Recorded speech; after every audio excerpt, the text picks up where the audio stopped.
C'est arrivé près de chez vous, Bérénice Bourgueil. Vous le savez, toutes les semaines, on met en lumière une association ou une initiative positive. À ce propos, c'est vrai que je vous l'ai déjà dit, mais j'aime à me répéter. Si vous aussi, vous faites partie d'une association ou si vous avez envie de mettre en lumière une association positive, bien sûr, vous n'hésitez pas. Vous pouvez vous inscrire via notre répondeur 3921 ou via tous les réseaux sociaux d'Europe 1, europe1.fr. Pourquoi pas.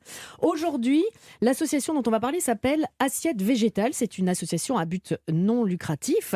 Et c'est Cyril Ernst, son cofondateur, qui est avec nous. Bonjour Cyril. Bonjour.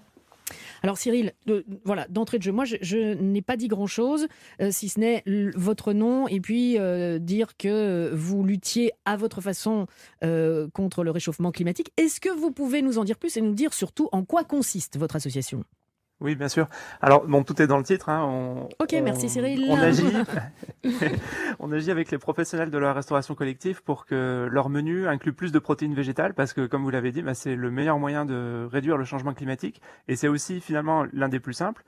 Donc, on trouve que c'est très important de transformer des millions de repas et d'amener les protéines végétales, donc les légumineuses, les céréales et surtout des nouvelles saveurs, aux élèves, aux étudiants, aux gens qui mangent dans les restaurants d'entreprise. Cyril, je vous interromps parce hôpitaux. Que vous dites, vous agissez dans la restauration collective, c'est ça ? Oui. Cantine, les réfectoires, restaurants d'entreprise, tout ça.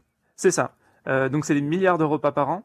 Et on essaye de débloquer le verrou de la restauration collective où pour l'instant c'est assez difficile de faire varier son alimentation et d'accéder à des plats avec des protéines végétales de qualité. Et je dirais surtout aux non-végétariens en fait, parce qu'on veut convaincre par le goût que la nourriture végétale c'est bon, en plus d'être vertueux écologiquement.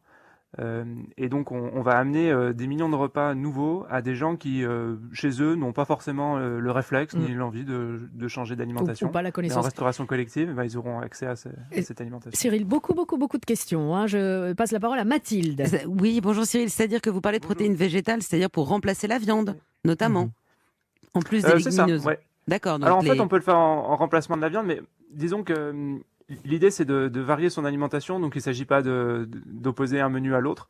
Il s'agit d'augmenter la part du végétal dans une alimentation variée, quoi. Mais par exemple, les steaks végétaux, les boulettes ou les merguez à base de soja. Ouais. Voilà. Alors on a une approche quand même qui essaie de limiter ce genre de produits. D'accord, parce que ça s'est transformé.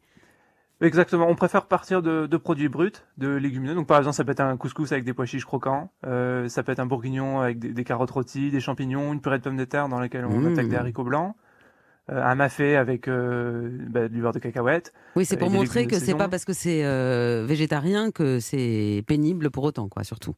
Ah non, non, au contraire, on développe des recettes qui sont bonnes, qui donnent envie, qui sont jolies à regarder. Parce qu'il y a le cliché que le végétarien c'est fade, etc. Et il n'y a pas de raison.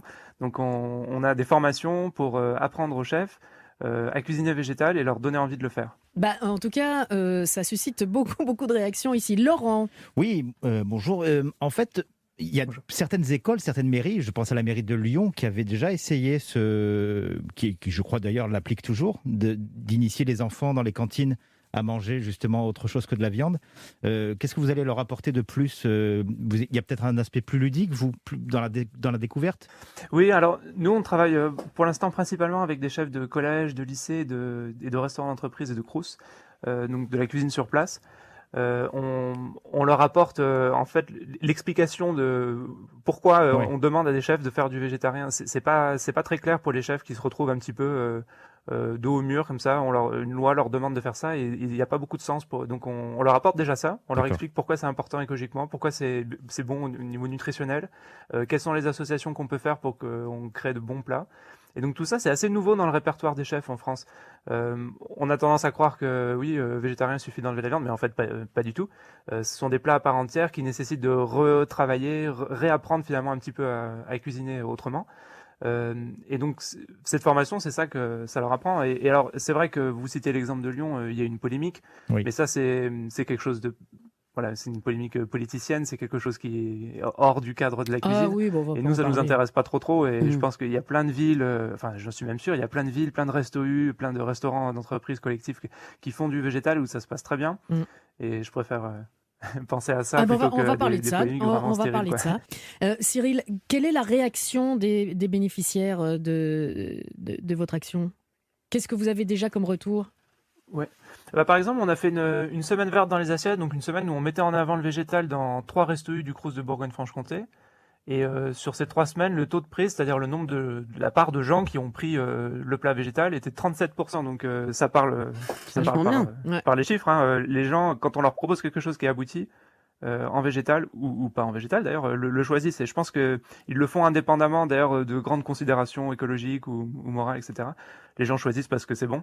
Donc, Oui, déjà, c'est bon pour donc la on essaie santé. de faire en sorte que le plat végétal soit bon pour qu'on fasse cette transition écologique en douceur, quoi. Donc c'est déjà bon pour la santé, et déjà pour soi, hein, on regarde notre petite personne, c'est déjà très intéressant. Et Oui. en plus, au-delà de ça, ça peut être bon pour la planète. Dernière question, alors là, parce qu'on parle beaucoup de végétal, mais je crois savoir que l'avenir aussi, un petit peu plus loin, alors on n'est plus dans le végétal, on reste dans l'animal, mais l'animal un petit peu spécial, dans l'insecte. Est-ce que c'est quelque chose que des farines d'insectes, des insectes grillés, c'est très bon, voilà. Quand on regarde, c'est pas... Voilà. Faut mais- s'habituer, faut s'habituer. Oui, oui. On mange bien des Si, c'est escargots. bon, hein, si, ouais. si. Bah oui, c'est oui, pas- oui, pas- bien sûr. Et vous en êtes là aussi ou c'est prévu pour plus tard ou pas encore? Ah non, pas du tout. Là, on prend les options qui sont à notre portée. Les options qui sont à notre portée pour Je vous réduire le garantis changement que vous avez climatique et des puis aussi fourmis et des grillons à Ouais. votre portée. Hein. Ah ouais, ouais. Ouais, disons qu'il n'y a pas les filières et puis c'est pas forcément quelque chose qu'on veut mettre en avant parce que ça correspond pas à tous les gens qui veulent cesser de manger des animaux. Ils sont de plus en plus nombreux quand même en France, donc on pense aussi à eux. Là, on a la solution écologique à technologie constante qui est de manger plus végétal parce que une assiette D'accord. végétale, ça émet 5 fois moins de CO2 qu'une assiette à base de porc ou de poulet Eh ouais. et 20 fois moins qu'une assiette à base de bœuf. Donc plutôt que chercher un truc, un nouveau truc qui n'est pas encore en route, qui n'est pas encore Ah si, prêt, je eh vous ben, garantis là que- tout de alors- suite, alors on a peut-être- nos lentilles, peut-être pas- nos haricots qui sont. Peut-être oui. peut-être pas ici, mais je vous garantis que dans le monde, c'est déjà bien prêt, c'est déjà bien C'est vrai. entré dans les mentalités. Mais faites C'est attention vrai. quand vous nettoyez votre salade, nettoyez-la bien, sinon vous risquez de croquer dans un petit truc dur et ça risque d'être un petit asticot. Protéines. Assiette végétale, vous avez un site, Bravo. j'imagine, Cyril, où Oui. on peut trouver tout ça, toutes les informations. Assiette végétale au pluriel.org. .org, comme ça, si, on ne sait pas, une école ou une entreprise se dit « Ah bah tiens, on voudrait peut-être collaborer avec eux », assiettevégétale.org. Merci beaucoup Cyril, bonne journée à vous. Merci de m'avoir invité. Je vous en prie.